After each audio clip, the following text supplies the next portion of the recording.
Mga endorsement niya yan, para sa akin, mga kababayan, huwag niyo nang pansinin yan. Hayaan niyo na lang yan sila. Tsaka, ito lang ang tanong ko, ay ang sasabihin ko sa inyo. Nabudol na tayo noon, magpapabudol pa tayo ngayon. Ay, hindi, mali pala. Nabudol na kayo noon, magpapabudol pa ulit ba kayo ngayon? Yeah. Kung natatandaan natin, si Senator Amy ang nag-udyok kay BP Sara o nanligaw kay BP Sara na tumakbo ng Vice President para si Bongbong Marcos ang maging presidente. So wala naman yan si Bongbong Marcos eh. Kung hindi dahil kay Amy, baka hindi yan tumakbo si BP Sara ng Vice President. Ngayon, ito na naman si Senator Amy. Ginagamit niya yung... totoo tayo. Maganda yung nangyari sa hearing.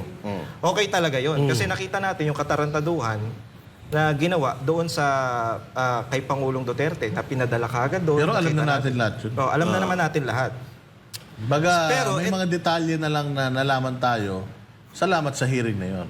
Justification ng mga sinasabi natin. Tama, mga partner. Pero ang pinakamalaking kulang dito, hindi mo pinpoint yung mastermind. Yes. Which is, sa tingin ko, ang kapatid niya ang mastermind, di ba? Maganda talaga yung hearing. Pero ang nangyayari dito, ang lumalabas ngayon, para nag-hearing ka, ginawa mo yun para makakuha ka ng simpatya. Para maging okay sa paningin ng taong bayan na nagtatrabaho ka. Pero yung kapatid mo, hindi mo pininpoint, hindi mo pinunteriya. Tapos, ito pa mga partner, ito talagang iniisip ko di ba? Bakit kaya hinayaan ng Panginoon na manalo tong Marcos administration? Hindi natin alam kasi ang Panginoon is malawak ang hindi natin maaarok yan. Kasi Diyos yan eh.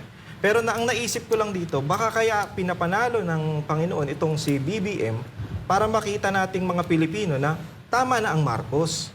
Stop na natin yan. Ngayon, itong isa na naman yung kapatid, na naman natin, okay na naman tayo. Ano ba? Ano bang nangyayari sa Pilipinas? Hindi pa ba tayo pagod? Hindi pa ba tayo natututo? Oo, tama.